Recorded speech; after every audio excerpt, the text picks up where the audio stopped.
My name is Harris, and this is my simple story about a marriage in crisis. I thought our marriage was good. Jill and I were married for almost 25 years. Our daughter Stephanie was in her senior year of college, and we were happy and proud that she had already found a job after graduation. She studied accounting, excelled, and began her career in the Washington, D.C. area. We lived in Richmond, and it was only a couple of hours away. Given the traffic, it could take anywhere from 1.5 to 3.5 hours. Jill and I have been together since our senior year of college. We met, started dating, and fell in love. This was nothing unusual, but I always felt that we were kindred spirits. At least that's what I thought. I am a person of average build, rather thin, about 178 centimeters tall, and weighing about 77 kilograms. To me, Jill was a real beauty. She had luxurious curly red hair and a slender, well-proportioned figure. Her height was about 165 centimeters, and her eyes were incredibly beautiful green. She was very sweet and a little shy. She told me that she hardly went on dates because she wanted to do well in school and believed that parties and alcohol would only hinder her. I was more of a party animal, not overly so, but I thoroughly enjoyed my college years. I was also more outgoing, but Jill and I complemented each other perfectly. I had two girlfriends before Jill, one in high school and one in college. Everyone who knew Jill said that she was very kind and sweet, and this was indeed the case. However, like a true Irish woman, if she considered herself right, she could show character. I have faced her outbursts of anger more than once, and more often than not I gave in if she firmly stood her ground. Over the years, we both developed our own daily habits. I worked in retail, a department store, and she worked in the city's building and codes department. She was a very responsible employee and worked there for over 20 years. She got a job straight out of college, but then left her career for 5 years to care for our daughter. Then she returned to work. Working with the city administration was challenging, but overall she enjoyed it. My career also took off since I started working right after my studies. We returned to our hometown and were happy about it. I received offers to move to other places, but Jill did not want to leave because her mother lived nearby and needed support as she grew older. My parents were no longer alive. Their loss was a huge blow to me. They both died of cancer, and it happened too quickly. It was a huge blow to me, but Jill, our daughter, and her mother supported me. Jill also loved my parents very much, so their departure was painful for her too. I think when many years pass in a marriage, spouses begin to take each other for granted. This probably happened to us too. Now that our daughter was finishing her studies and was about to move out for good, I decided it was time to rekindle our relationship as we had in the early years of marriage. I started setting up weekly dinners and date nights for Jill. Our intimate life became insipid, and it seemed to me that such evenings would help bring back the passion. I have read many stories about adultery and the signs that something is wrong, but I never had the slightest suspicion that Jill would jeopardize our marriage. We have always lived correctly because we ourselves understood it. I never limited her freedom. She always did as she saw fit. I paid all the bills, and she took care of the house and cooking. We were a great team. If one of us wanted to buy something, we always discussed it, especially if we were talking about large purchases. Like everyone who works in retail, I spent an insane amount of hours at work in the lead up to Christmas. I was an assistant store manager, and 60-hour work weeks were common during this period. Jill, on the other hand, could afford to work less at the end of the year because she took time off in advance. In addition, her department held a Christmas corporate party every year, where spouses were also invited. Despite the workload, I always tried to go to her holiday to get to know my colleagues. In the fall, I began to notice that Jill was becoming a little distant. Not anything drastic, but she's definitely changed. As someone who had been married for so many years, I didn't think much of it. However, she showed less and less interest in intimacy. She didn't want to go to our weekly date, and when she did, she seemed indifferent to the movie or dinner. Our intimate life has decreased from 1-2 times a week to 1-2 times a month. It happened gradually, and although I still enjoyed our time together, She seemed to lose interest in it. She said that the reason was a hormonal pause and fatigue from work, but something told me that it was not only that. Sometimes I had to go on business trips to the head office. In October, I was going on a trip for a week. Jill used to always hate it when I left and didn't like being alone. This time, however, she simply said, "Okay." This alarmed me. Her distance, her reluctance to spend time with me. I repeatedly asked if she was okay. She just nodded and said that she was tired at work. I suggested she go to the doctor. She replied that she would go. When I was getting ready to go on a trip, she wished me to have a good time and behave myself. I laughed and said that this was a joke after all. We were there. There were only long and boring meetings to look forward to. Basically, it felt more like studying than something fun. I thought it was strange that she asked me to behave myself, since I had never given her any reason to think that I could act differently. The more I thought about her words and actions, the more I realized that something was clearly wrong. I asked her if everything was okay, and she said yes. I said that I would miss her, and she replied that I would only be gone for 5 days. She always hated sleeping alone. My God, what if she wasn't planning on sleeping alone? I watched her closely over the weekend. My flight was on Sunday afternoon, and I was due back on Friday for dinner. I called a few of her friends and asked if Jill had told them about any problems.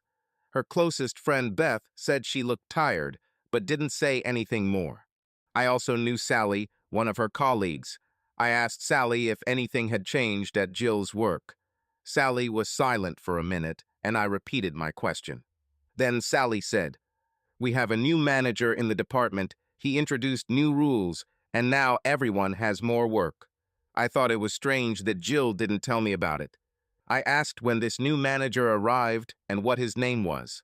Sally hesitated and answered, "He's only been working with us for a couple of months." But she didn't mention his name, so I asked again. Sally said, "I don't want to interfere in this." I was stunned. "Sally, please tell me what's going on. I'm very worried about Jill." After a short pause, Sally reluctantly said, "His name is Robert Haverford. He is a large man and quite intimidating." "Sally, please, should I be worried about this person? How old is he?" "He is about 35. He is handsome, about 190 centimeters tall, weighs more than 90 kilograms. I played football in college." Now I was seriously worried. "Sally, tell me honestly, how does he feel about Jill?" Sally answered quietly, "He seems to like her. They have lunch together at least once a week, but I haven't seen anything more than that." I didn't like this information, but I thanked Sally. "Sally, one more thing. I know Jill is your friend, but if you notice anything strange in her behavior, please tell me. I won't tell anyone that this is from you." Sally promised to try, but it didn't sound very convincing. Now I was completely immersed in anxiety. Should I talk to Jill right away or find out more first? I was leaving in 2 days and needed to clarify the situation. I started collecting information about Robert. I found official information about him published in connection with his appointment. He came from Charlotte, was unmarried, and had 2 sons. Then I found out where he lives. His house was about 8 kilometers from us, in a good area similar to ours. I tried to remember if anyone I knew lived there who could look after him. On Saturday, I continued my investigation. I couldn't get Sally's words about him being cute and scary out of my head. This worried me. Jill, who had always been more of a follower, could have simply followed this handsome man into his bed. Although I never had any reason to suspect Jill of infidelity, her recent actions have made me wary. I called our daughter and asked if she had noticed any changes in her mother's behavior. Stephanie replied that Mom was a little distracted, but nothing strange. I asked her to call Jill and ask her about the job in a discreet way without arousing suspicion. I said I was just worried about her work situation without mentioning anything about the boss. Stephanie promised to call back after the conversation. I busied myself with housework, keeping my phone with me. Jill came out and said she was going shopping. I asked with whom, and she replied that she was alone and would be back soon. As soon as she left, I tried to access her computer. At that moment, Stephanie called. She asked her mother directly if she had problems at work. Jill replied that there were some difficulties, but they would soon be resolved, and did not explain anything else. Stephanie also asked if any of her colleagues were dealing with these issues. Jill said that the issue is already being resolved. It didn't give me much clarity, but I knew I had to learn more. I continued trying to log into her computer, but she changed all the settings and I was unable to gain access. She also deleted all old sent emails and cleared out the deleted messages folder. I would check her phone, but she literally wouldn't leave it.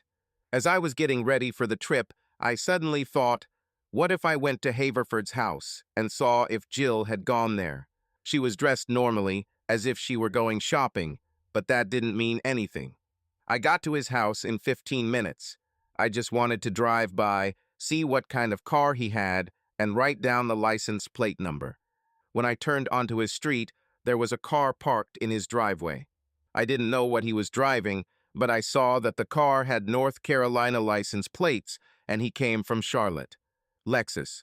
The city seems to pay department heads well. Jill worked as an executive assistant, and her salary was quite reasonable. I earned a little more, but not significantly. Not seeing anything suspicious, I turned around and went home. When I arrived, a neighbor called out to me. Tom Johnston, captain of the area surveillance team, told me the latest news. When I was about to go into the house, I told him that I was leaving for a week and asked him to look after us.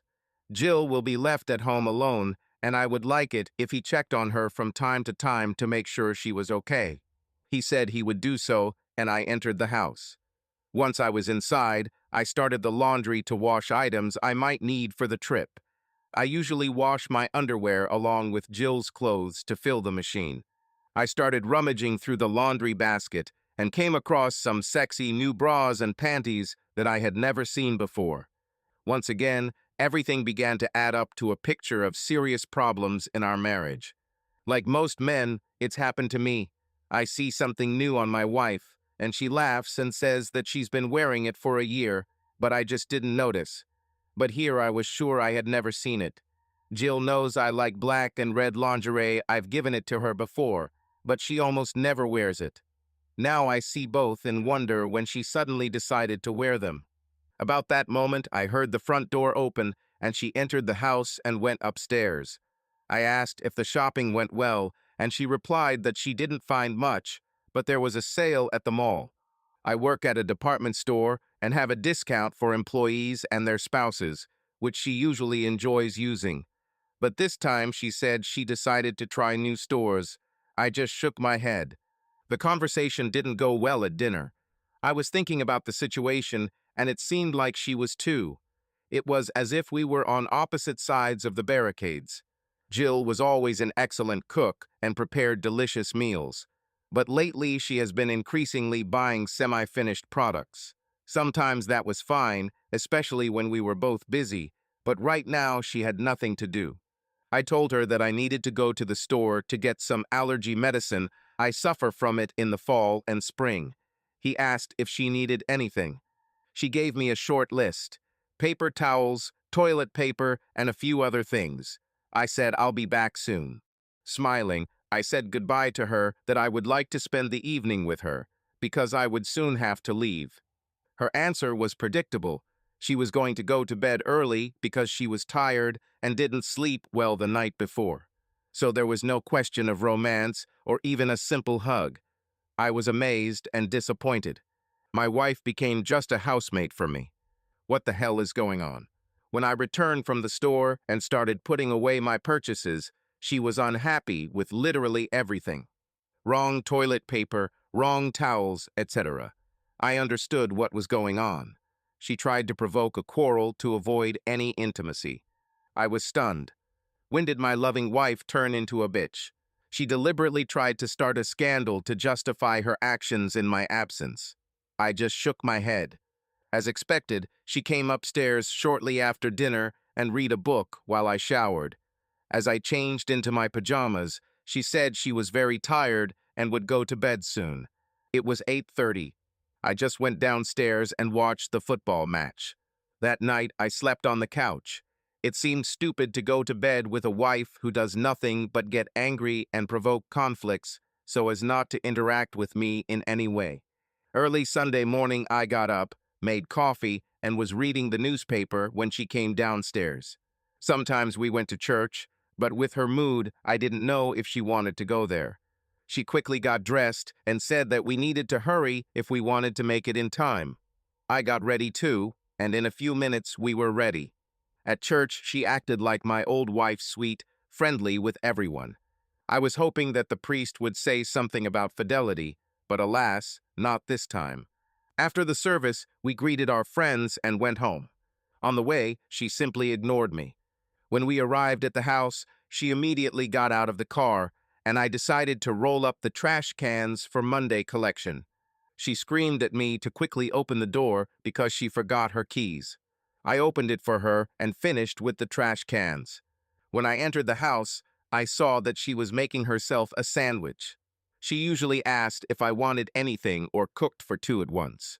I changed into jeans and a sweatshirt, and then I also made myself a sandwich and sat down to eat in front of the TV.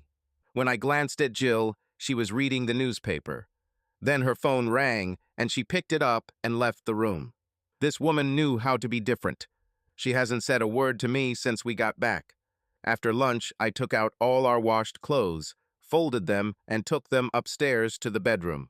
I neatly folded her underwear and left it on the bed so that she would know for sure that I had seen it.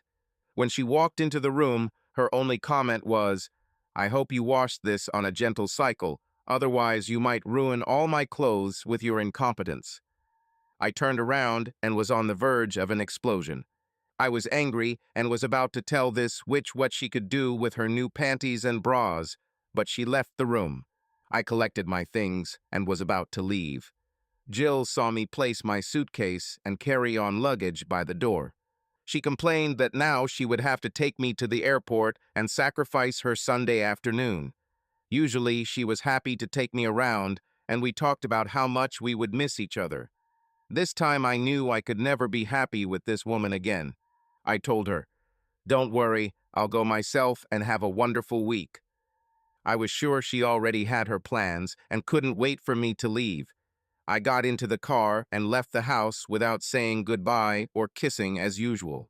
The trip to Chicago was uneventful, and I checked into my hotel room. I was the only representative for my store, and this provided an opportunity to meet other people and discuss business. As much as I hated traveling, meeting new people was rewarding and encouraging as we exchanged ideas. Usually, I would call my wife to let her know I had arrived safely, but this time I didn't call. What was the point? After all, she was no longer mine. I called my daughter and told her that I would be away for a few days and that she could contact me on my cell phone if she needed anything. I never heard a word from Jill. I was absolutely sure that it was good for her that she got rid of me. We had a wonderful dinner, and I met people from all over the country. I was tired and needed a good night's sleep, having barely slept the last few nights. In the middle of the night, I woke up and burst into tears.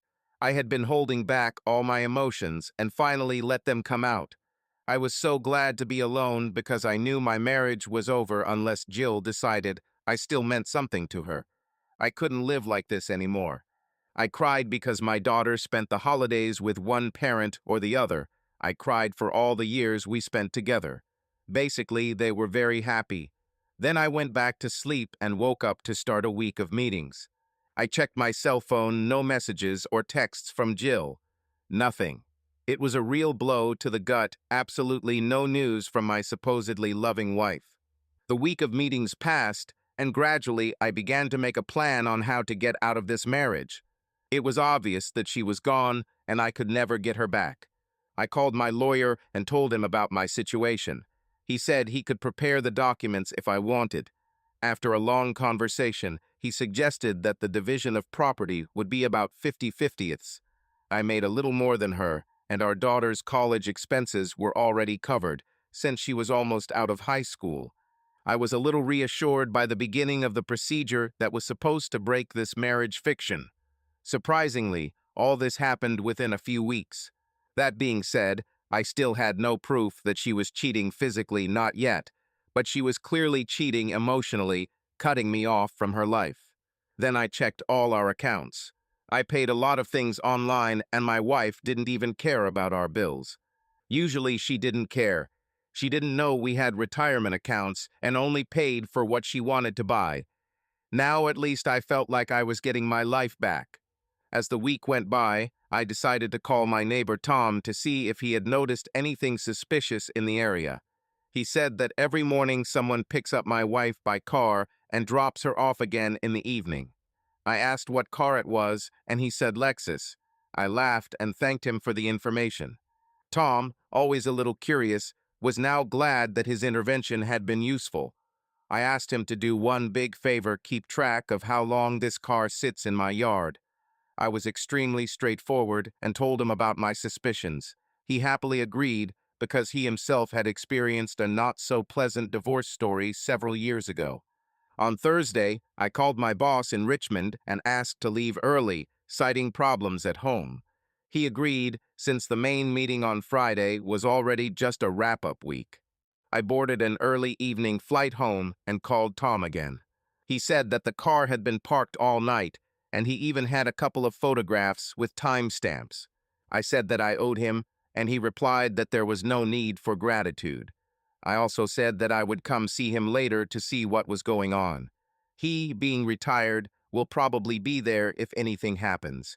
I thanked him and said that I would first park on the street, look at him, and then go home. When I boarded the plane, I was deeply worried about what would happen when I returned. I knew the marriage was over, but I was still shocked by Jill's behavior. How could a loving wife turn into a completely uncaring, selfish bitch in a matter of weeks? Finally, I got off the plane, found my car, and checked my phone, again seeing no news from Jill. My daughter called, and I called her back. She said she tried to call her mother, but she did not answer either her cell phone or her home phone. She even left a message asking to call back. I drove up to my house and slowly walked down the street. There were no cars in front of the house. It was about 8 o'clock in the evening, and I thought that maybe Jill's car was in the garage. But since the garage only fits one car, at least Haverford, the bastard, wasn't there. I went to the neighbors, and Tom opened the door and invited me into the house.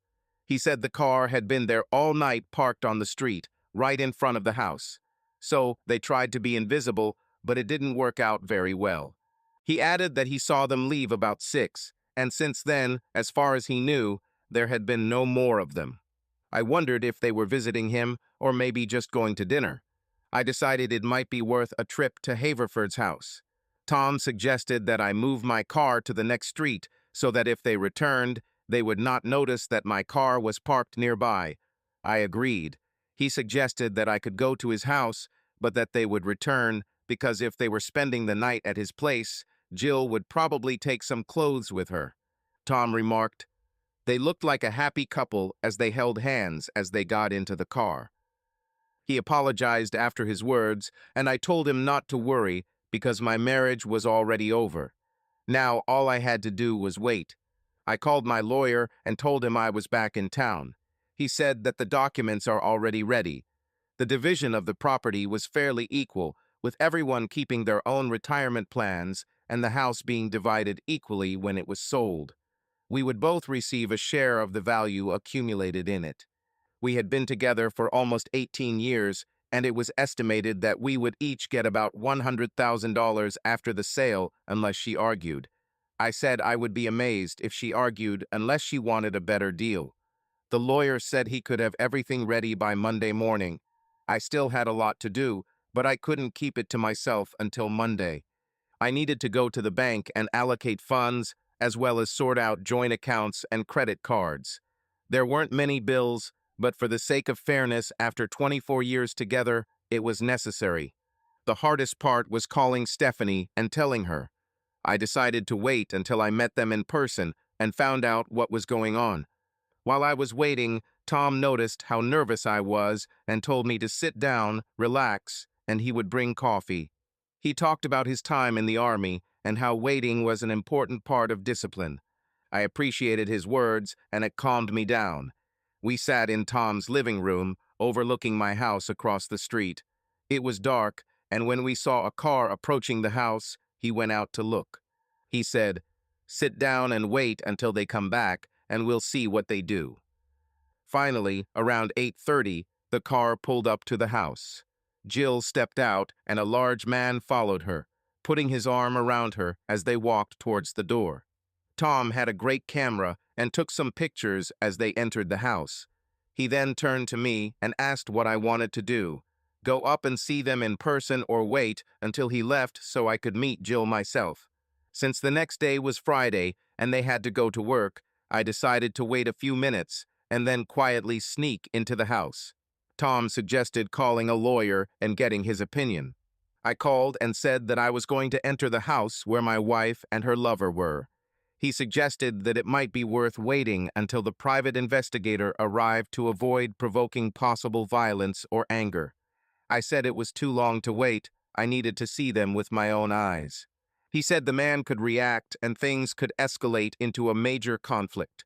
I replied that I didn't care, I had to see it. I turned to Tom and said that I would come in a few minutes to capture them in a compromising situation, not just talking, but making love. Tom said he would go with me, and I said I could handle it myself. He said, "Wait a minute," and left the room. After some time, he returned with a pistol. He explained that he took it for self-defense. "At least I'll be standing outside the house if anything happens, so I can record it with my camera and phone," he said. I thanked him, and we headed towards the house together.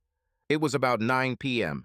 I watched as I looked into the living room in the dark upper bedroom and saw them kissing passionately.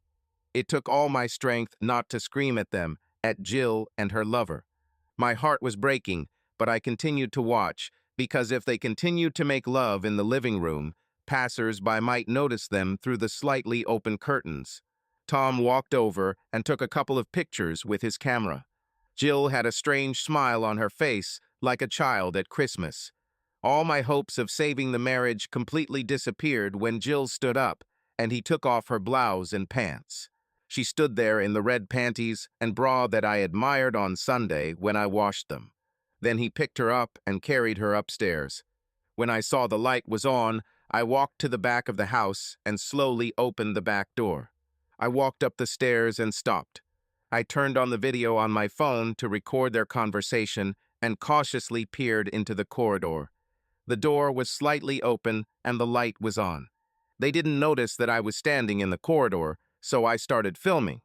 Finally, Jill turned her head and saw me. I watched as her gaze of passion turned to horror when she noticed my presence. Haverford turned around, saw me, and laughed, saying, "The weakling has arrived, now you can watch." I stood there, and slowly my blood began to boil, and I said out loud, "Screw you and screw her, and no one will come in here and disrespect me in my house, in my bedroom, and with my wife." Haverford was silent for a moment, then regained his momentum and said, "What are you going to do about it, you cuckold?" I replied, "Let me ask, how tall are you?" He said, "About 6'3", weighs about 225 pounds, and I've got something you'll never have." He then laughed. All this time, Jill was wide-eyed and dead silent. I said, "I bet you're in shape. Have you been running too?" He looked in surprise that I was having a normal conversation with him and said, "Yes, I run well and keep in shape." "So, scum, can you outrun a bullet?" I said. Jill screamed, and his impudence gave way to alarm. "Hey man, don't do anything stupid." I ordered, "Get down on the floor. Do it now, you fucking bastard, and Jill, shut up." She just sobbed and trembled. "Now that I have your attention, I want to ask you a few questions," I said, a calm confidence washing over me. "First of all, who was this psychic giant who decided to do this in my house, you or Jill? Answer me, bastard. We knew you wouldn't be there and thought we'd be more comfortable here. If you called, Jill wanted to be here too," he replied. I said, "Wow, that was brilliant. Now the next question is, how many times have you slept? Jill, do you want to answer?" I smiled at her, but she just shook her head and cried. "Well, cowboy, it looks like you have to answer." Answer correctly, otherwise it may be the last time if you lie. We, we did this 5 times, he stammered. When was the first time? And Monday evening, first time. I swear it was Monday, Jill. Please tell me what I'm saying. I'm begging you. Jill froze, but nodded. Jill, is that so? Jill said, yes, it is. Harris, please, honey, I love you. I was just trying something new, and I'm so sorry.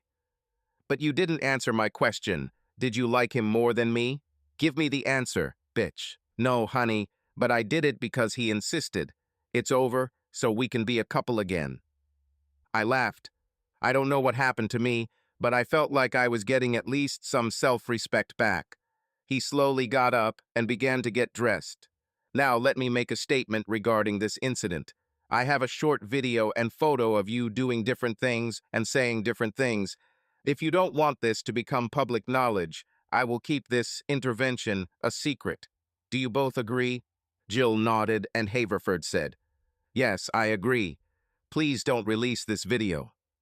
Jill said, Harris, I'm sorry. Please don't do this. I'll do whatever it takes. Haverford was already dressed, and I ordered him to leave, adding, Robert Haverford, please don't have sex with married women anymore, okay? He nodded and left. Now I was left with my unfaithful wife, still naked and crying. I told her to get dressed, that I would make coffee, and we would talk. My good friend Tom was downstairs and said he was proud of me and listened to the whole conversation. I was surprised, but thanked him. He said he supported me because when he gave me the gun, it only had 1 bullet in it, and he was ready to intervene if necessary. He was afraid that I would kill them both and cause mayhem, so 1 bullet will most likely stop this asshole. I thanked him, and he said, even though what she did was wrong, don't hurt her, you'll go to jail, and your daughter needs you. Thank you, Tom, I said. A few minutes later, my beautiful cheater came down. I poured her coffee, and we sat down. She tried to sit next to her, but I stood up and sat in the chair, looking at her. Well, what can you say? Jill replied, I cannot express how much I regret what I did. You know, I've never behaved like that. I interrupted her. Jill, I thought I knew you. Continue. She cried and said, I was caught up in a whirlwind of new sensations and thought that you would never know. I said, I thought I knew you, but you acted so meanly. You humiliated me. Did you think that I was deaf, dumb, and blind? You know I loved you beyond measure, and my 24 years with you were wonderful thanks to you and Stephanie. And then it seemed like you became obsessed and went crazy. Here's your chance to cleanse your soul. Tell me everything. Any lie and I'll throw you out. I said this, no longer intending to take this bitch back, but simply trying to make her admit her mistakes. She cried and said that she understood. Harris, I have no excuse except that I gave in to the moment and let him have his way with me. You are so loving, caring, and gentle, and he was a savage who took everything he wanted. She paused, and I looked at her emotionless face. It sounds stupid, and I was being so stupid, I said. It was one hell of a date. We had sex 5 times, plus a lot of other cuddling, plus let's not forget about dinners. And you know that your colleagues are also aware they saw how you behaved together. She gasped, oh my God, I didn't think they'd find out. Sorry, honey, they know you're a woman of easy virtue. She cried again. I'm so sorry, both for you and for me. I was embarrassed. I cannot agree with you, but you also humiliated me. Your disrespect and narcissism were terrible. Everything was just about you. I never thought that someone who supposedly loved me would do this to me. I even shed a tear. She saw this and ran up to me. I told her, sit still and leave me alone. You left me alone for weeks and showed no concern. Didn't you realize that you didn't even call when I was gone for 5 days? You were so carried away by your lover that you forgot about the man who was with you for more than 24 years. Shame on you, Jill. I would bet everything I have on you loving me to death, in sorrow and in joy. And then I burst into tears. I held on as best I could, but now I couldn't stop. I was thinking about all the upcoming holidays, and next week was Thanksgiving. My poor Stephanie will now be forced to spend the holidays bouncing between parents. Jill ruined everything. As angry as I was at Haverford, the pain of Jill's betrayal was much greater, because her disrespect and lack of love cut me deeper. In her eyes, I turned out to be a weakling because I put her well-being above mine. I sacrificed myself for her. I looked after her when she was sick. I understood her feelings. I willingly gave up my desires for her sake. She came towards me again, and I pushed her away.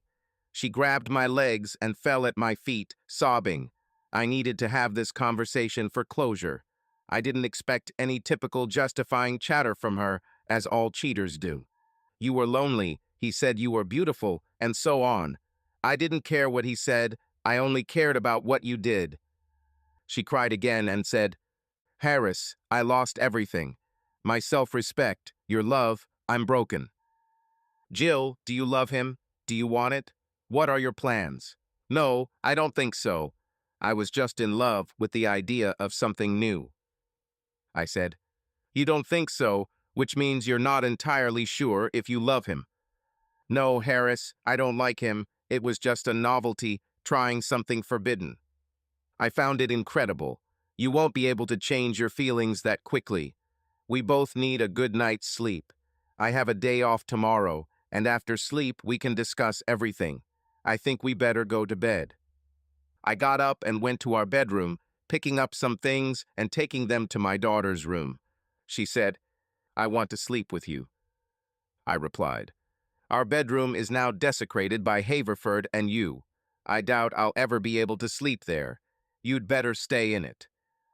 First of all, you need to do something tomorrow. Go to the doctor and get examined. Haverford probably had a lot of women while he was here, so you need to get your health checked. If you slept with him before we last made love, tell me because I might need to get tested too. Also, he convinced you to do this in our bed. He tried to humiliate me and make me a cuckold. This pisses me off. Good night. I slammed the door and went to bed. Jill went to her room. I tossed and turned in bed until I finally fell asleep and then woke up at 7 o'clock. Jill was already in the kitchen. She made coffee and said she was taking the day off. We had the whole day, and it scared me not to want to listen to her all day. She prepared breakfast, and we ate in silence. Finally, she said she would take a disease test. She also wanted to discuss this with me. I told her, why do you need this? If you still want to see your lover and know how to be careful, you can continue. She looked at me in surprise and asked, do you want me to continue dating him? Don't you want to? He completely captivated you and you loved it. You still have to see him every day at work. Nothing should change so you can safely afford it. She was puzzled and didn't know what to say. Why do you say that? I want to be with you. I think we should try separation after all. That way you can get what you need and I'll be a happy, unsuspecting cuckold. You'll get the best of both worlds, you'll be respected by your friends and family, and you won't have to waste time on a fake marriage. When we have to go to some events together, we can pretend to be a happy couple. Great opportunity for you. I have something to do today. I'll be gone for a while. Have a good day. She started crying when I got up to leave. Why did that stupid bitch even care what I did? Lately, she didn't care. While she was putting away the dishes, I checked her phone to see if he had called her. There haven't been any calls from him since last night, but that doesn't mean she hasn't contacted him on our landline. My first task was to talk to the boss and explain everything. He was shocked and felt sorry for Jill. He couldn't believe it. After the conversation, I wanted to transfer to another store that was offered to me, if possible. A new place, a new job, it would be an increase in salary and an opportunity to get away from the hell in which I lived. He promised to find out when this could be arranged. It may take a month or two. Then I went to a lawyer and told him my plans. We decided to have a standard separation and then file for divorce, splitting almost everything 50-50ths. I'll move out of the house within a week and see how long it takes to transfer. And then I'll start a new life. After meeting with the lawyer, I went to change all accounts and cancel all joint cards, withdrawing 50% of our savings from checking accounts. Then I had to meet with our broker about the investments and try to change them too. To do this, I needed Jill to sign the documents because she was supposed to receive half of the investment. Hell, it was pretty simple, but I felt terrible. I left, had a snack, and went for a walk in the park. I had the phone and Jill called saying she had an appointment at the doctor's office and the results would be back in a few days. I told her I'd be there soon. I needed to talk to Stephanie and let her know, but I decided to wait until we worked out some arrangements. Just the thought brought tears to my eyes. After a walk and fresh air, I headed towards the house. It was no longer a house, but just a damn apartment. When I walked in, Jill was already dressed and looking beautiful. She was very nervous and said we needed to move on and hopefully repair our marriage. Okay, dear wife, tell me, what can we do? She suggested that we go to counseling. She also promised to limit the time she spends with Robert. We will try to find time for ourselves. This seemed like a good idea to me. Her goal is to rebuild our lives and move on. I listened and pretended that what she was saying was important to me. When she finished, I said, "Are you ready to give me all your cell phone correspondence and emails for him? I want to read them to understand where we should move next." She didn't like the idea. She said she deleted them. How convenient. I asked her why she deleted them. She replied that she didn't want me to see them. Oh, I see. When did you do this? She said she wanted to start over and get rid of everything that reminded her of Robert. I think she thought it was a great idea that would make me happy. I told her that I had a document for her to review, a separation agreement drawn up by our lawyer. If she wants, she can consult with someone else. I will move out, find temporary housing, and continue to help with expenses. After separation, she will be able to decide what to do next. I watched her consider this and waited for her answer. She said she would prefer to stay together and try to work things out. She loved me and thought we could get through this. I didn't agree, and I didn't tell her that I was planning on transferring as soon as the opportunity presented itself. I knew she would never leave. We spent the rest of the day doing chores around the house. I was working in the yard, and she was talking to her mother about Thanksgiving and inviting friends over, as we always did. I wasn't going to participate this year and forgot to tell her about it. We just ordered pizza, and we sat in silence. The rest of the weekend, I started packing my things to move. She said she didn't want me to leave and asked me to wait until after the holidays to make a decision. I just nodded. The rest of the weekend passed, and I continued to sleep in another room.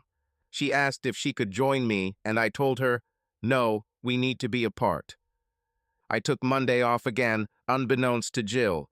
She went to work, and I had already started moving into a temporary motel to wait for news of the transfer. My regional boss was considering two options.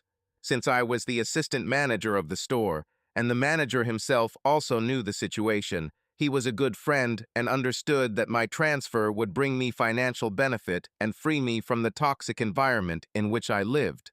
Around lunchtime, I called Jill's office and spoke with Sally.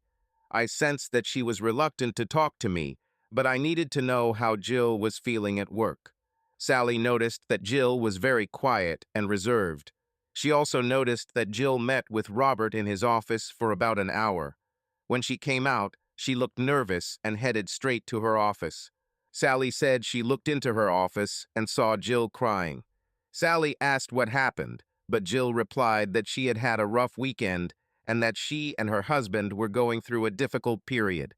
Being a friend, Sally asked if it had anything to do with Robert, and Jill nodded, but didn't go into detail. I asked if she and Robert had gone to lunch, and she couldn't tell because Robert had left about 10 minutes ago, and she had just left. I thanked Sally and decided to call Jill. He waited a few minutes to see if she was with him. Jill answered my call and asked if she was having lunch. She said yes, and I heard a noise in the background like people talking, so she really was at lunch. Then I asked the main question, "Are you alone?" She said she was just picking up lunch and would be back soon. I called Sally again and found out that Jill had only been gone for 25 minutes, so maybe she was telling the truth. Sally also said that she went into Robert's office one more time for about 30 minutes. I thanked her again and continued to carry the clothes to my temporary home. Around 5 o'clock, I decided to go home and wait for Jill to come back and tell me that I had moved. When she arrived, I told her, "Sit down, let's talk." I said that I had already moved out and that we needed to live separately to figure out what to do next. I asked, "Jill, what do you want?" She replied that she thought we should stay together and try to make things right. How? Maybe we'll spend a little time apart to figure out whether we want to continue the marriage or whether it's better to separate. She was shocked. "No, I don't want a divorce. I don't want to at all." I asked, "Jill, after our confrontation, did you talk to Robert?" She said she did, and that they were just trying to figure out how they could work together. Nothing more. She didn't want to lose me. "Please, Harris, don't do this until we spend time with family over Thanksgiving. This could help both of us." "Sorry, honey, I love Stephanie, and I think you still want Robert. Being second to my wife is too painful. We need to talk to Stephanie and let her know we're separated. Okay, I have to go. See you later." I hugged her while she cried and left. I settled into a motel and continued going about my business. I told Jill that she could call me if she needed to discuss something, otherwise we needed to be apart. I slept terribly again. The holiday season started at work. As always, it was very busy, which was for the better.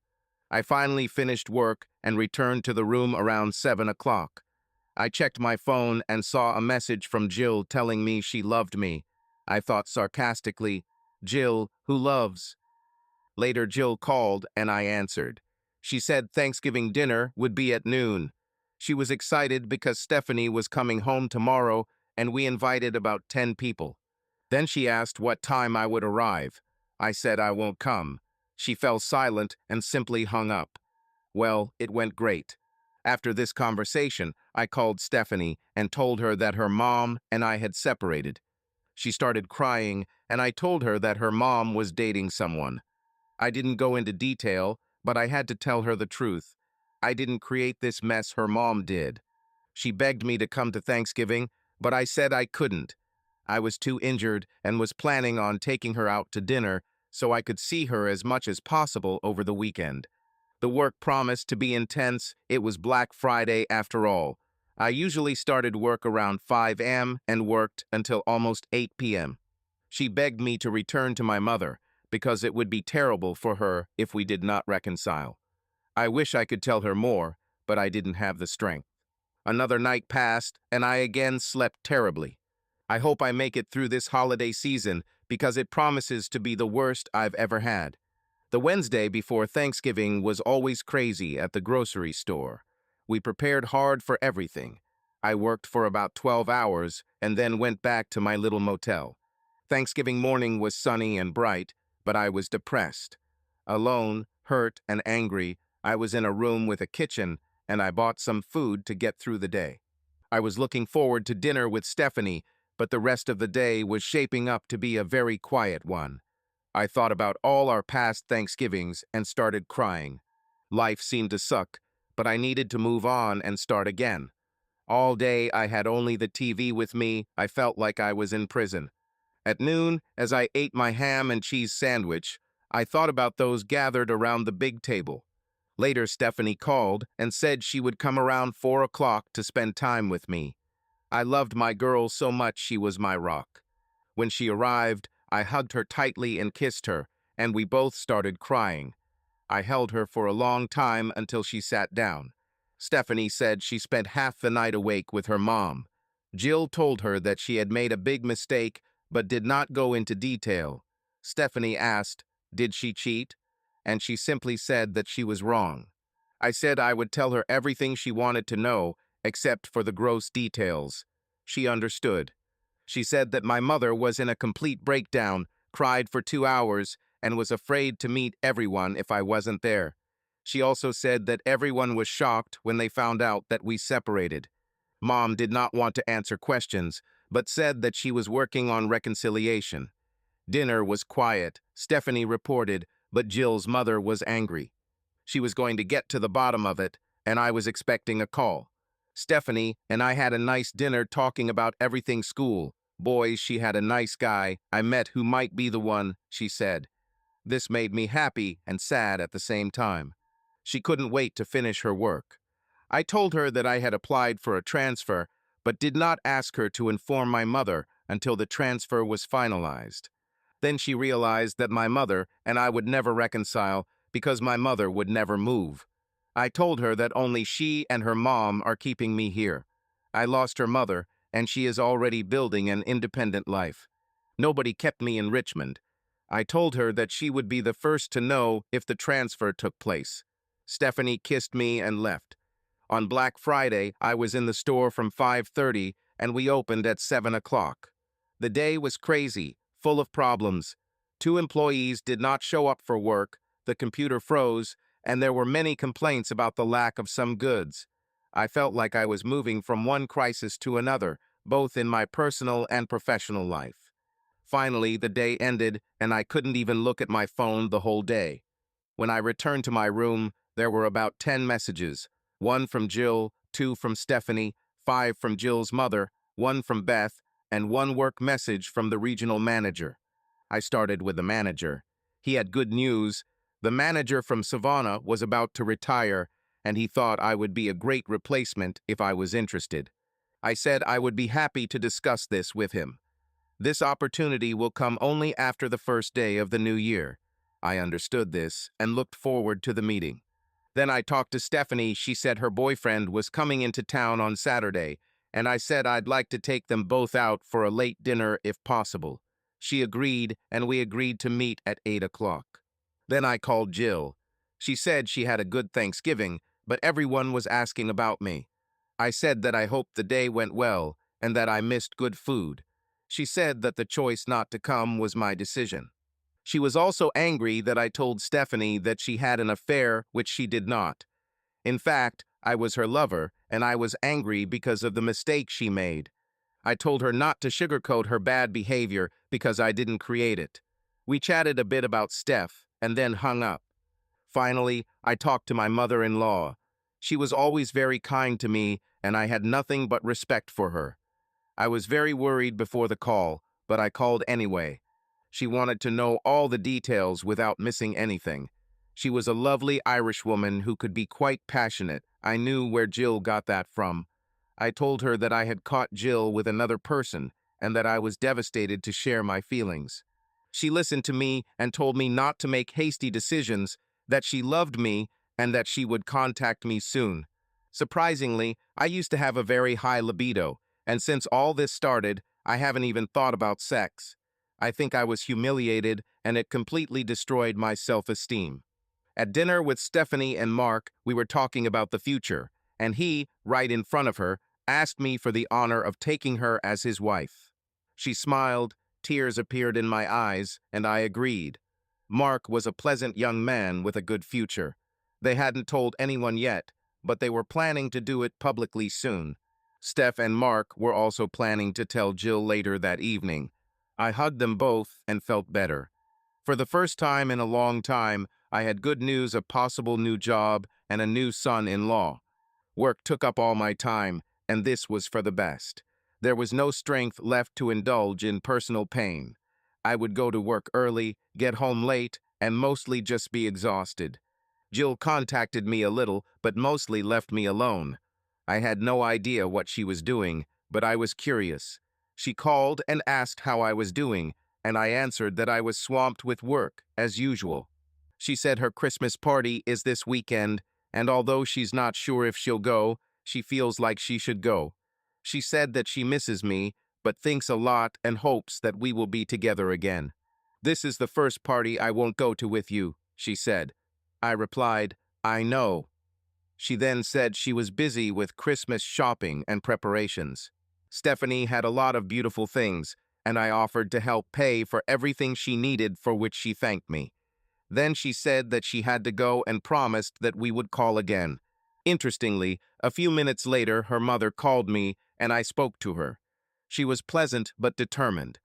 "Harris, I love you, but I need to talk to you. I would prefer to do it in private, face to face," she said. I replied, "Okay, do you want to see me tomorrow night at 9 o'clock?" "No," she replied, "I want to see you now." I was horrified, but realized that the meeting was inevitable. "Okay, I'll be there soon." So I got into the car and headed to her house. It was 9:15. I pulled into the driveway and she opened the door and hugged me. I said, "I'm damn tired, but here I am." We sat in the living room and she said I needed to talk to Jill. I understood, but it was extremely bad timing because I was working overtime and had no free time at all. At that moment, the door swung open and Jill entered. I haven't seen her since before Thanksgiving. She looked good, maybe even a little thinner, but my heart still beat faster. And then I got angry. Jill's mother said, "Calm down, honey. It won't take long." Jill ran up, grabbed me around the waist, and hugged me tightly. She got straight to the point. "Honey, I know I hurt you deeply, but I want you to know that I am trying to regain your trust. I met a counselor, and she helped me see my problems. I want you to take me to my Christmas party. Please, I beg you, and I promise to be good. This is for my work. They like to see couples, and this can help me." "Jill, you know I'm working overtime right now, and it's really hard for me to get away. Wouldn't it be weird if you were seen there with me? I'm sure Robert will happily try to humiliate me again." "Robert is an asshole. I don't care about his feelings. I care about yours. Please, there will be dinner and dancing. You can leave after dinner, but promise me at least one dance, okay? Please." How the hell do I get into this? I thought. She told me the time and place, and I said I would let her know if I could come. Jill kissed me, and I said I had to go. Her mother kissed me and said, "Please give her another chance. She is lost without you." I said goodbye and left. The party was a week later on a Saturday night at a local Marriott hotel. Reception at 6 o'clock, dinner at 7 o'clock, and dancing from 8:30 to midnight. I checked my schedule. I might be able to be there between 6:30 and 8:30. Everything looked okay. I talked to my lawyer. He already had all the documents ready so that I could serve them whenever I wanted. I asked if he worked with a private investigator, and he gave me the number. I contacted Phil, a private investigator who my lawyer said was pretty darn good. I met with him, told him the whole story, and said that I had been invited to dinner and I wanted Jill to be watched for a few days. Although I still wanted to leave to appease my daughter and mother-in-law, I tried to give her one last chance. Jill sent me a message telling me she loved me and couldn't wait to see me in a tuxedo at dinner. I replied, "I haven't decided yet." A week passed and Phil called me. He said he followed her and watched who she dated. She once went to lunch with Robert, but they acted normally, without any hint of romance. He went to her house once, but only stayed there for about 10 minutes. She didn't seem to have any romantic encounters with him this week. He said he would keep an eye on her until Saturday afternoon. I thanked him and hung up. The only thing that infuriated me was that he even stopped by my house, even for a few minutes. He was a real bastard, and I was about to get my revenge. But I just needed to focus for a few more weeks, and then I'll leave. Jill sent me a message asking if I would pick her up. I said that I would most likely come straight from work and meet her there. I also messaged her asking if she had seen Robert outside of work. She replied no. Then I asked, "What will he say if I show up at the party?" She said he didn't care what they thought. I continued, "What did you two talk about when you were together?" She replied, "Only about work. Everything is business." "So you haven't seen him since I saw you?" I asked. She said it was over. On Friday evening at work, Phil texted me and asked me to call as soon as possible. I was busy, but after 30 minutes I found a minute and called him. He said that Jill was at Robert's house. She left work and drove there around 5:30. I saw the delivery guy bring the pizza at about 6:15. By then, it was already 8:30. I realized that this was the last nail in the lid. Even though I was going to leave anyway, This only made my decision easier. Now I could tell my daughter and mother-in-law that I tried. I told Phil to send photos if he has any. He said he would try. I needed to close the store by 10 o'clock, which usually took almost an hour. I was confused.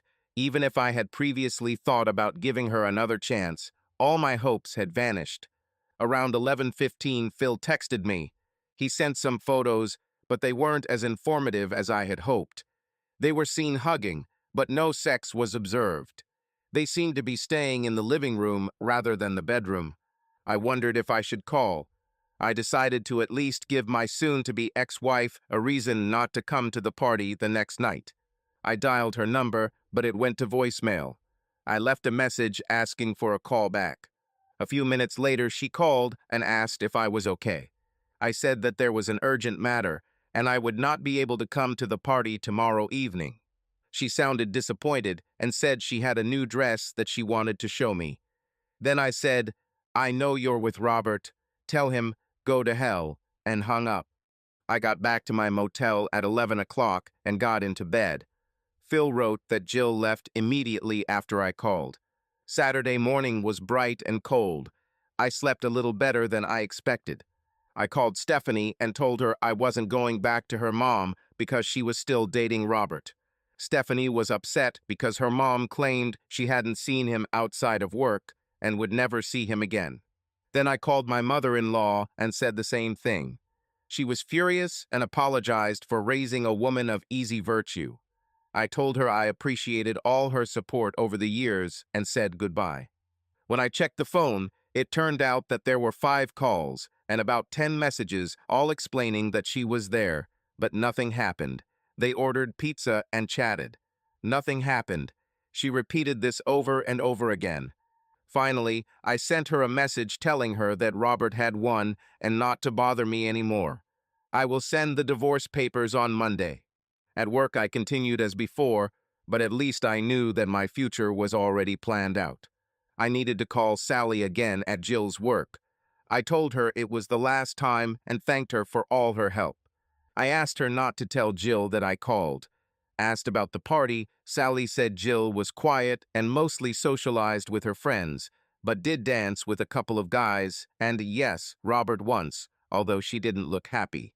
I asked, "Did she say anything about me?" Sally replied that, apparently, you were divorcing her, and she began to cry. I told her, "Thank you, all the best." On Christmas Day, Stephanie came to see me in the evening, and we had a quiet, cozy dinner at my motel. Obviously, we were both devastated, but I was so happy to see my baby again. She said that my mother was very unhappy and that she reprimanded her for her lifestyle and disrespect for me. Mom cried almost all night.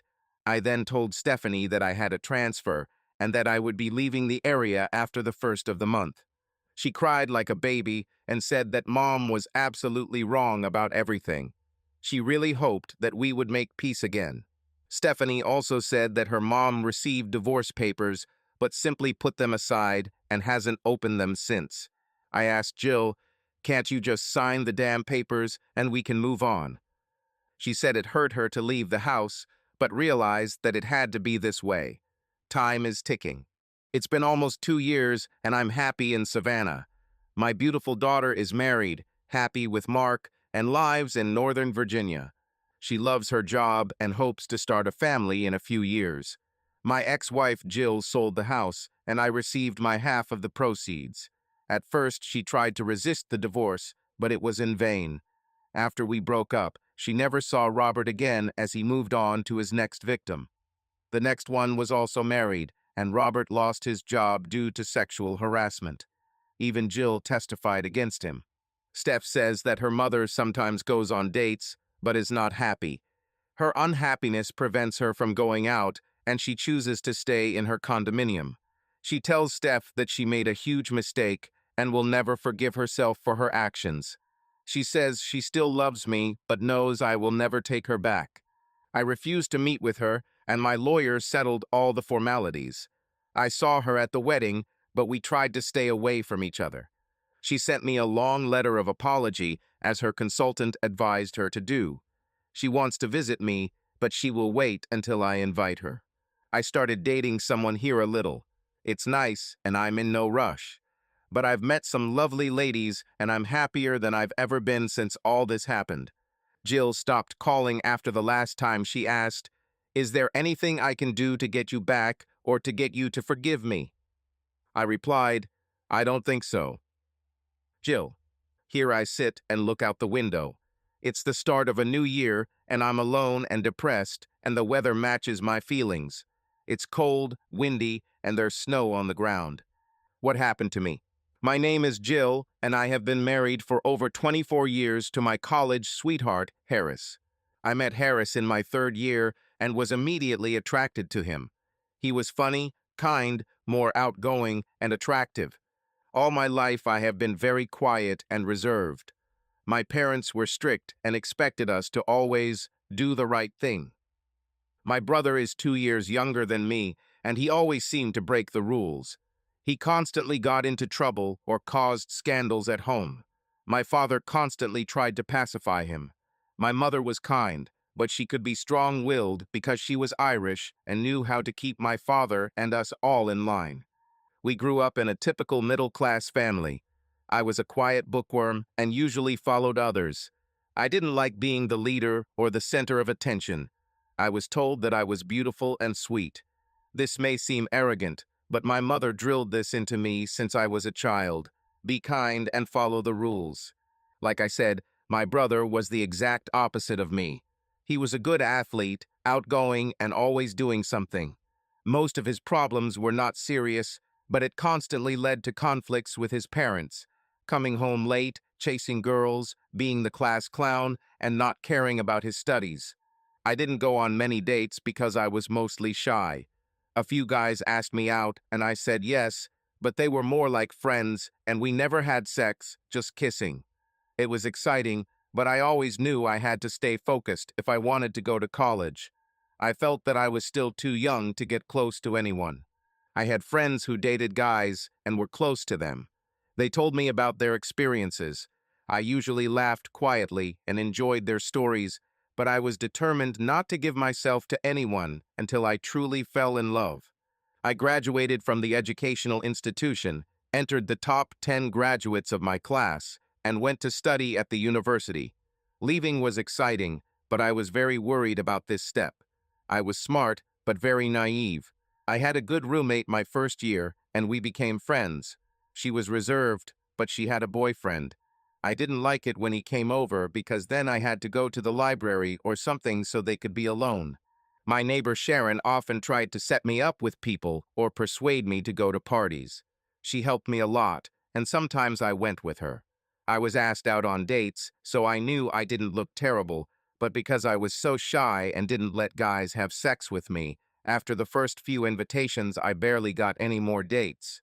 I could always ask Sharon about guys, and she would tell me everything she knew.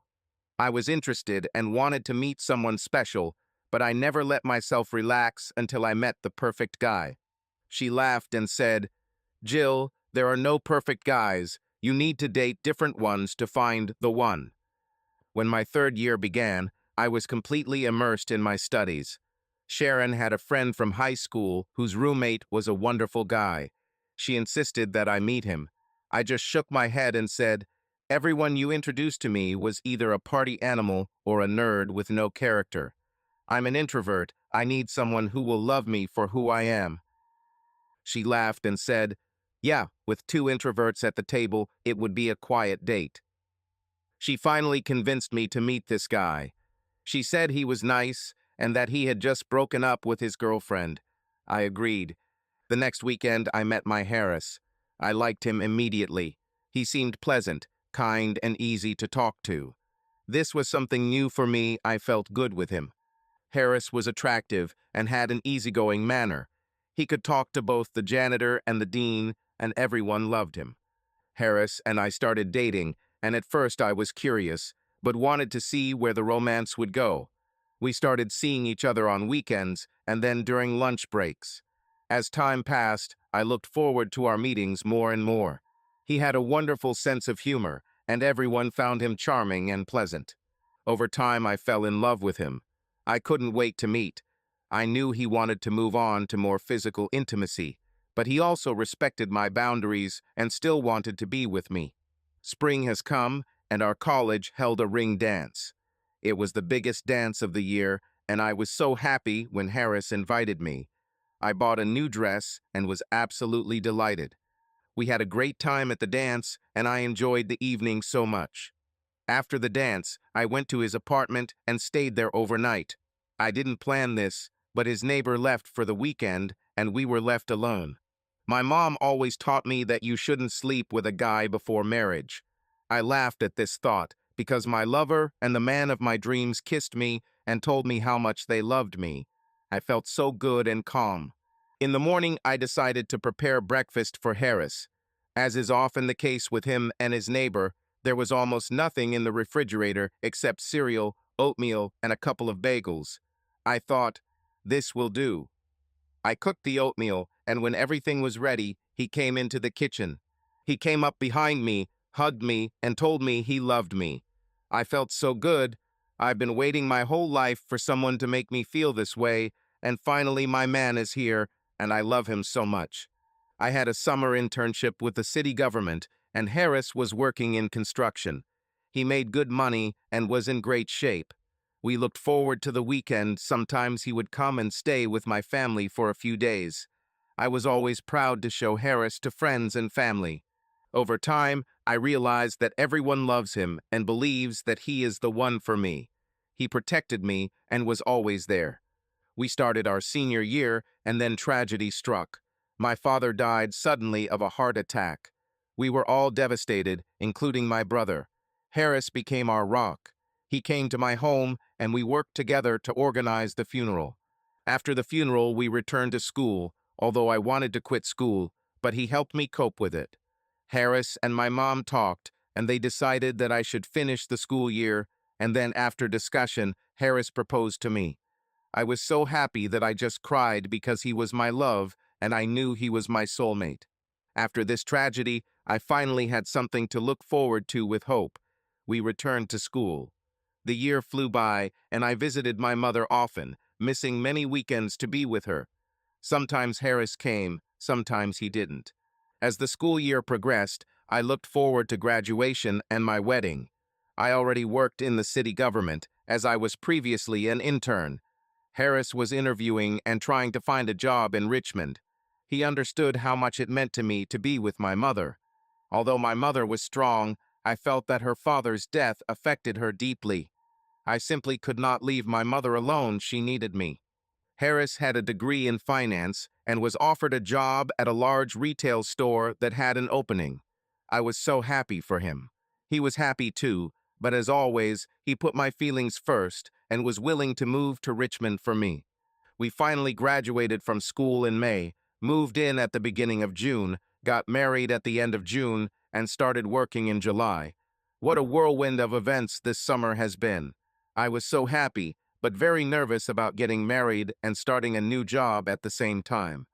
At first, Harris was away on training and working long hours, while I also attended training and was busy with work. Just 2 years later, I found out that I was expecting a child. We were excited and prepared. I had severe morning sickness, and Harris would get up with me, be there for me when I needed support. I know that many times I called, and he would miss work and come home to take care of me. My mother was also very helpful, and I needed her so much. My pregnancy was difficult, and after the 5th month, I had to leave my job due to complications. Our beautiful daughter was born a little premature. Her birth came as a surprise to us, but I had complications, and after the birth, the doctor said that I should not give birth again due to health problems. I was happy about the arrival of a new baby, but at the same time sad that we would no longer have children. At first I was in complete despair. I had postpartum depression, and our Stephanie suffered from colic for 4 months. Harris and I took turns keeping a night watch for her, as we were both sleep-deprived. Because I was breastfeeding, I often fell asleep and Harris had to wake me up. I don't know how he coped with the job, but he always remained calm. Sometimes he was also irritated due to lack of sleep, but we both loved our daughter so much. I left work for almost 5 years after Stephanie was born and returned when she started kindergarten. It was nice to be home with her, but Harris and I felt we needed to save extra money for her college and household expenses, so I went back to work. I miss Stephanie very much, but I soon got used to the new routine and everything went well between us. The city, like any organization, had its intrigues, but I usually stayed away. I worked in the compliance department and over time became very competent, rising to the position of assistant department manager. Mr. Tom Lambert was my boss, and he was wonderful. He demanded responsibility from everyone, but was always fair and kind to his employees.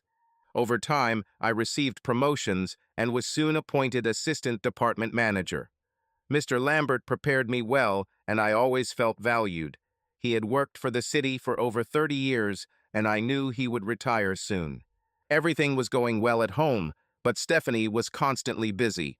She was very independent, an excellent student, and mature for her age. She was more like her father. She was sociable. Her boyfriends were mostly friends, not lovers, and she clearly understood what was acceptable for her and what was not. We were so proud of her because she showed maturity even when it came to dating. Harris and I continued to be a good couple both in and out of bed, or so I thought.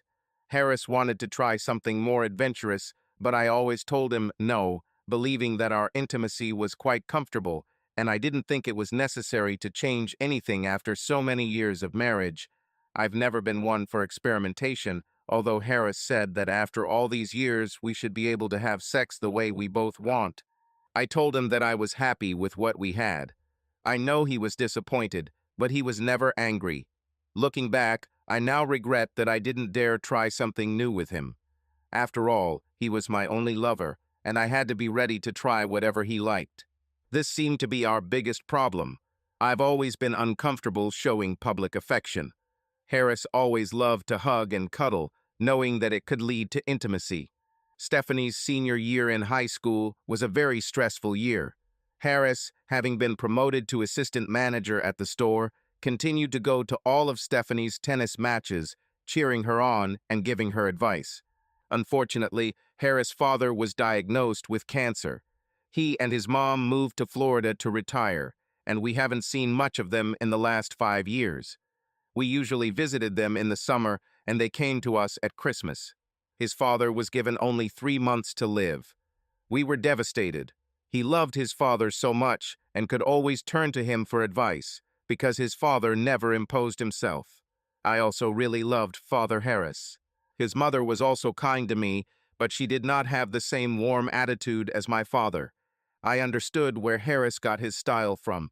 His father died almost exactly at the time the doctor predicted, having lived 3.5 months after the diagnosis.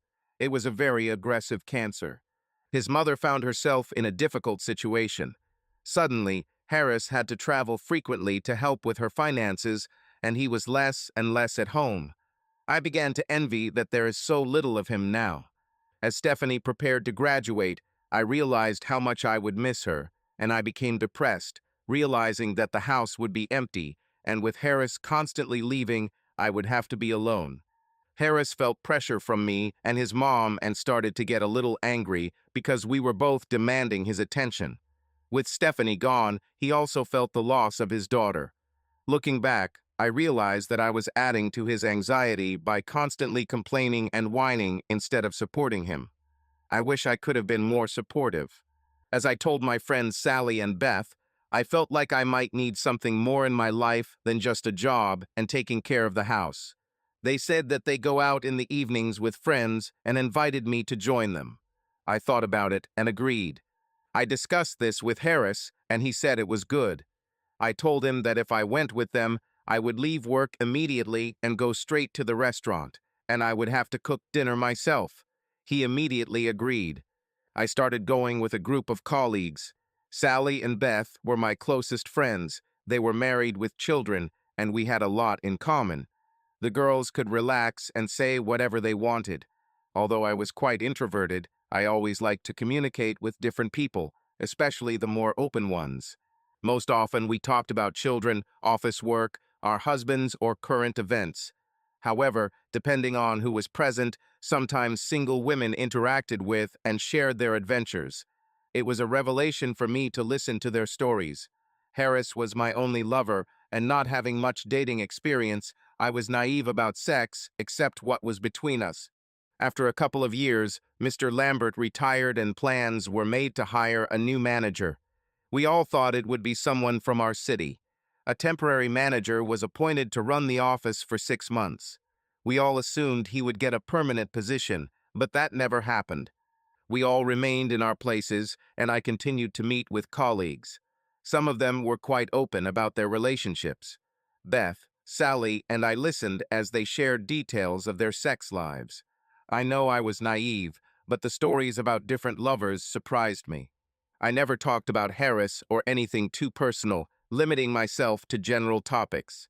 Sally and Beth confided in me about their personal problems, and I shared what was bothering me, but nothing too explicit. It was also interesting to listen to single women, although sometimes they seemed a little promiscuous. I must admit, I was looking forward to them starting to discuss their intimate adventures. They're big guys, but most of them were arrogant jerks.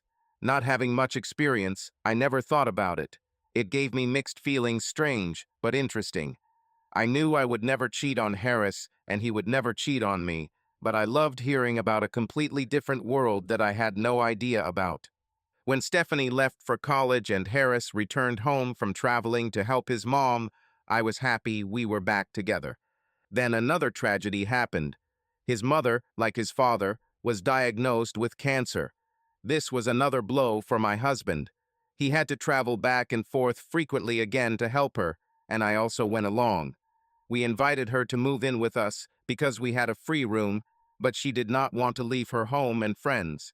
The treatment initially went well, but it weakened her, and she found it difficult to recover from the procedures.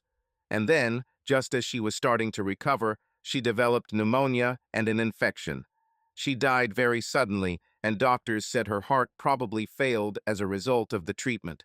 Harris fell into a deep depression, and I tried to be especially gentle with him. He had been through so much, and I was determined to love him, to help him forget a little about his loss and ease the pain. After my mother-in-law died, my job changed too. A new manager took my place. His name was Robert Haverford. This was the beginning of the end of my marriage. I just didn't realize it. Robert was introduced, and my first reaction was that he was attractive and had a very strong presence. I was worried that he would be overbearing and instill fear in us. Sally and Beth felt the same way. When we started working with him, he made an effort to get to know each of us and seemed pleasant but firm. Sometimes we noticed how he became arrogant and a little aggressive towards people. I have never met such a dominant man. He was tall, attractive, and quite a typical dominant male. I was excited, but also afraid of him. I decided to remain silent and just do my job. I don't know why, but I never told Harris about the new manager. I guess deep down I didn't want him to find out. He forgot to ask about this too. Every day when Robert came to work, he would come up to me and make comments about how I looked and how lucky my husband was, and my heart would start racing. I knew it was wrong, and I also knew that I would never do anything more than just talk to him. Then he asked me to go to lunch with him because he wanted to discuss confidential office matters without anyone overhearing. Since I was his deputy manager, I agreed how naive I was. At first, the lunches were work-related, but then they became more personal, about my family, whether I was happy, and what he could do to improve my situation.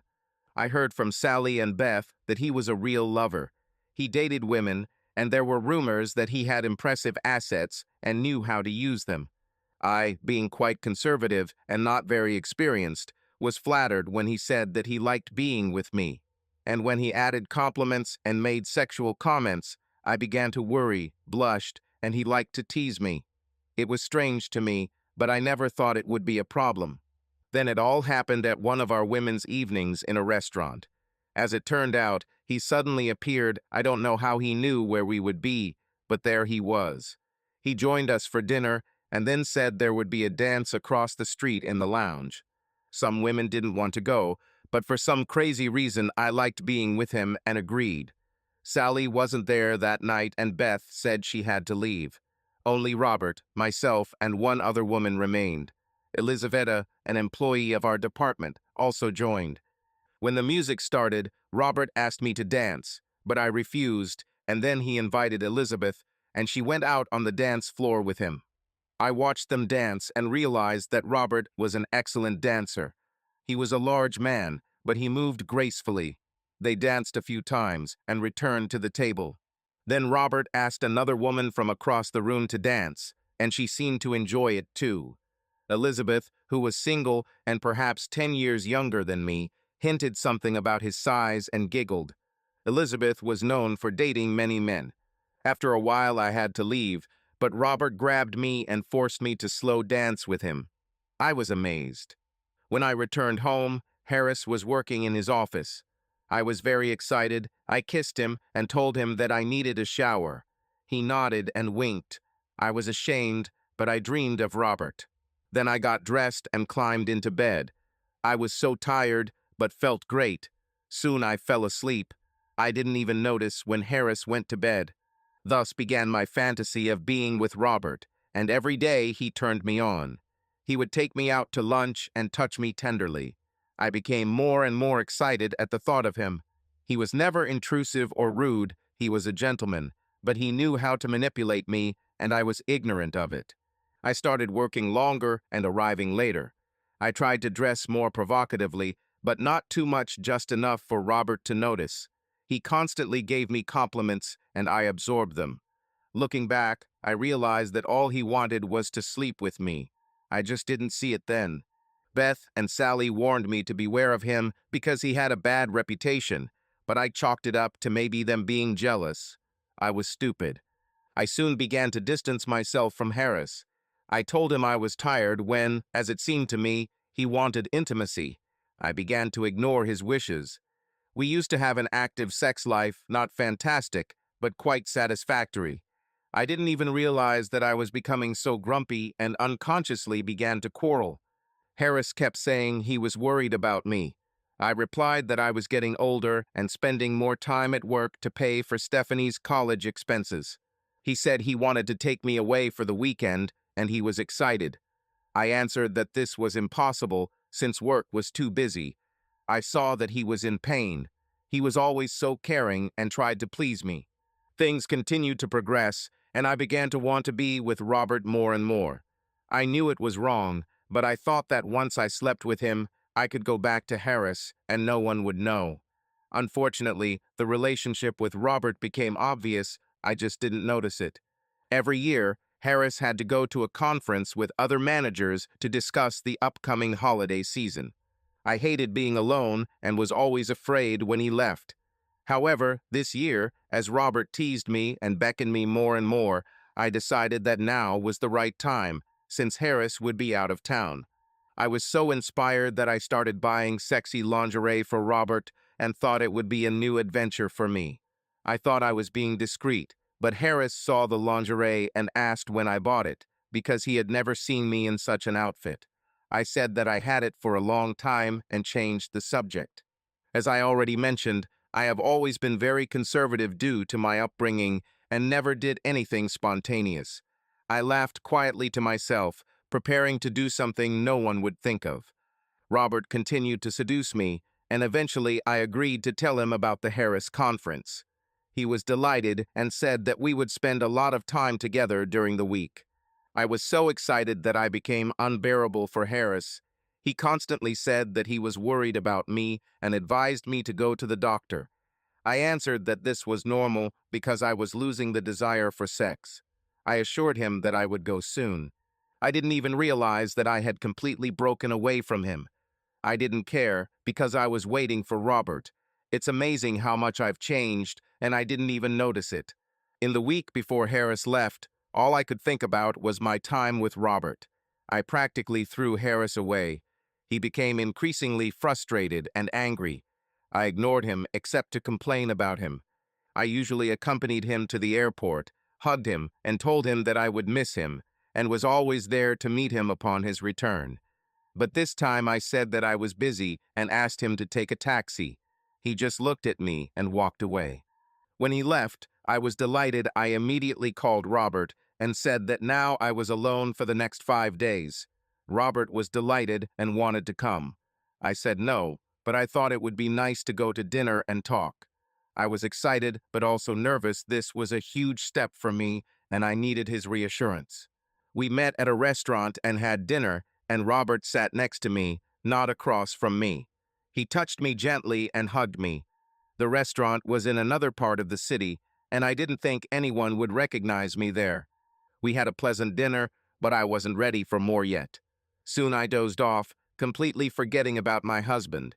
When I woke up, I checked my phone. There were no calls from Harris, but there was one from Robert with a message that we were waiting for an amazing night together. This excited me, and I looked forward to the workday. Robert called while I was getting dressed and said he would pick me up. I didn't think about what it might look like and agreed. While I was waiting for Robert, I thought about Harris and knew that it would be strange for him if I didn't call, as I usually did. Then I heard a car approaching and ran out to get into it. The day flew by, and over lunch he said that we needed to discuss the problems of the city. He said he would let everyone know that we had one more city building to visit, and that we would be leaving around 3 o'clock and not coming back. When Robert walked into his office, Beth came up to me and asked what was going on. I simply said that Robert assigned me to solve a problem with a business related to codes. It was clear that she understood that this was not the case. I said that I need to go get ready. At 3 o'clock, Robert grabbed his coat and said it was time. He drove me to his house and parked in the garage. He led me inside. The house was cute, but not very stylish, and I thought, this guy could use a feminine touch to make it cozier. Once in the house, he said that I was his and that I should do as he said. I simply nodded. We ordered Chinese food and we hooked up again. He liked being dominant.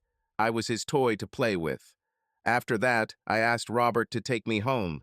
I needed to get home in time in case Harris or Stephanie called. When I got home, Robert kissed me and said he would pick me up again in the morning. I returned and immediately climbed into the bath. I was completely exhausted and trying to relax. I checked my cell phone and home phone. There were only 2 messages, one from Stephanie and one from her mother. I called Stephanie and we talked. She said I sounded tired and I said I had had a rough week. Then I called my mom and we talked about Thanksgiving and Harris. She asked, "Do you miss him?" I answered, "Yes, but sometimes it's nice to be alone." She said she had never heard me talk like that, and then the guilt came flooding in. I really missed Harris and was surprised why he didn't call. I was concerned, but not enough to call myself. The next morning, when Robert drove up to the yard, I noticed that my neighbor was sitting on the veranda reading a newspaper. I hurried to the car and got into it, hoping that he wouldn't notice me. The day flew by unnoticed. Later, he said that he needed to meet with the mayor and that he would be back by 5 and we could leave. Sally came in and asked how everything was going. I said everything was fine, but she saw that I was distracted. She asked how Harris was doing, and I said he was gone for a week. Then she said something that scared me. "Jill, be very careful. You love your husband." I was horrified. Had she really guessed what was happening to Robert? I said I would be careful and went back to my office.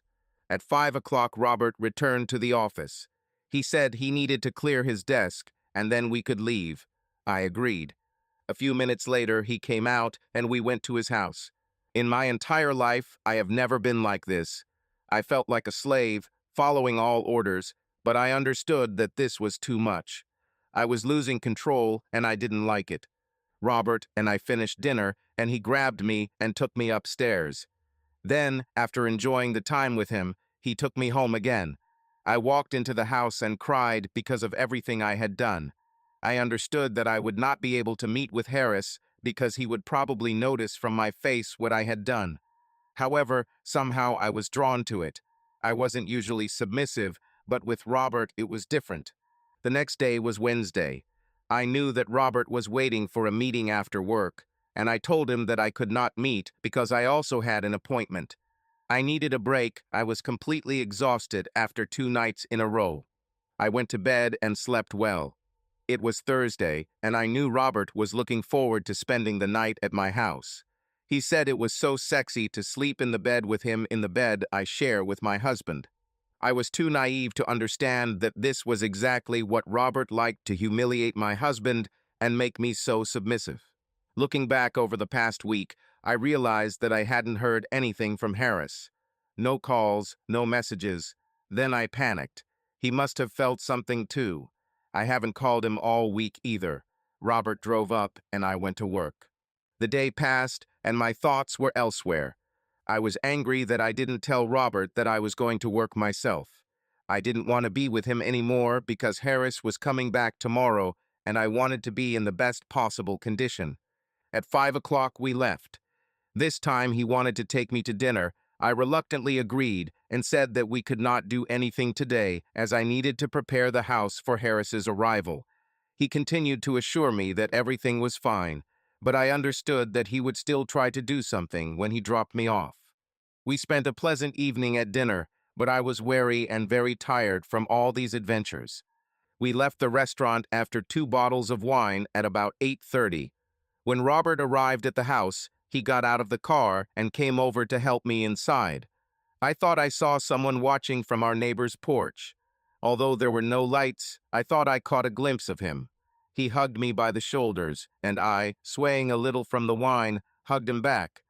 We got to the door and I said, "Thank you," but he said he at least wanted to help me in. I made the biggest mistake of my life and agreed. He came in and sat down next to me. The rest happened the same way as Harris said.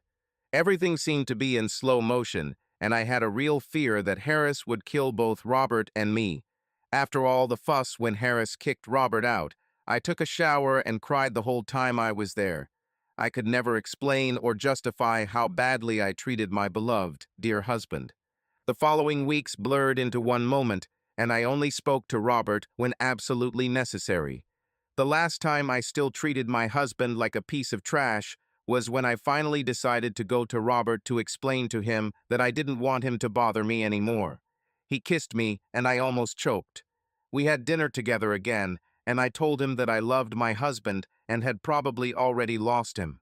Robert continued to act arrogant, but shortly before I left, I told him that he would deserve it if Harris released photos of him peeing on the floor in a panic. And then the phone rang and Harris said, "I hope you enjoy being with Robert." He knew I was at his place, as if I hadn't already ruined our marriage.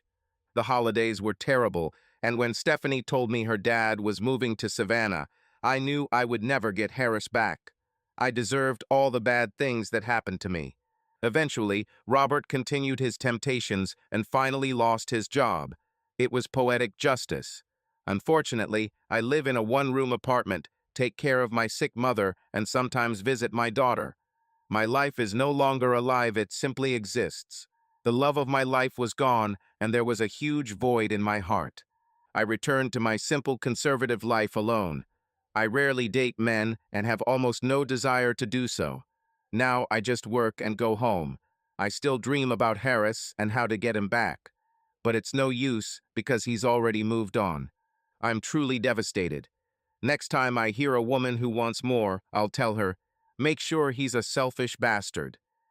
Subscribe to our channel so that your love doesn't cheat on you, and go ahead and listen to the next story because this story is nothing compared to the next one. If you're under 18, don't even think click to the next one.